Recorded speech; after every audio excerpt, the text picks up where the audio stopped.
Do you know how it was known that 10,000 years ago an entire city sank under the sea?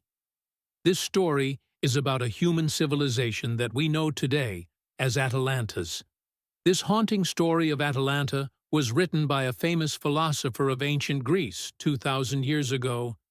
His name was Plato. Plato wrote about Atalanta. The people here considered themselves gods. They had spiritual powers. They living on land, gold and silver, were found in abundance. Plato also wrote in his book that the people of Atlantis were very comfortable and abused their power. Because of this, all the cities sank under the water. This story of Atlantis, written 2,000 years ago, is today a historical story. Because there were many cities in history that have sunk under the sea today, and this is why the story of the sinking of Atlantis is considered a true city. But the question is, if such a big city and the entire human race disappeared overnight, where did they go? Researchers have been searching for the answer for the past many years.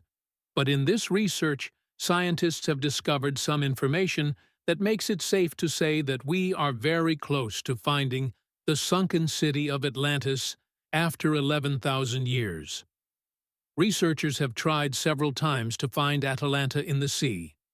One step was made near a remote island in Japan. It is known as Yonaguni. The seawater here is not only rough, but typhoons often form here. Hammerhead sharks can also be seen playing under the water because it is a big challenge for divers to swim here in the sea. Because of this place has been unexplored by explorers for many years. Later, according to this diver, when he went under the water was as shiny as glass, and he could see a strange scene at the bottom. At first, Kihachiro thinks it's an ordinary stone mountain, but his opinion changes when he sees steps like stairs in the stone that looks like this mountain. Then, he doesn't understand why steps are made on it if it's a natural stone mountain. But when Arataki goes down a little to observe this mountain better, it's not easy for him to believe what he sees.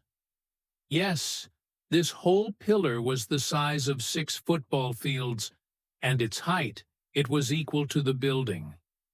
This strange pillar was made in different shapes and designs from the bottom to the top.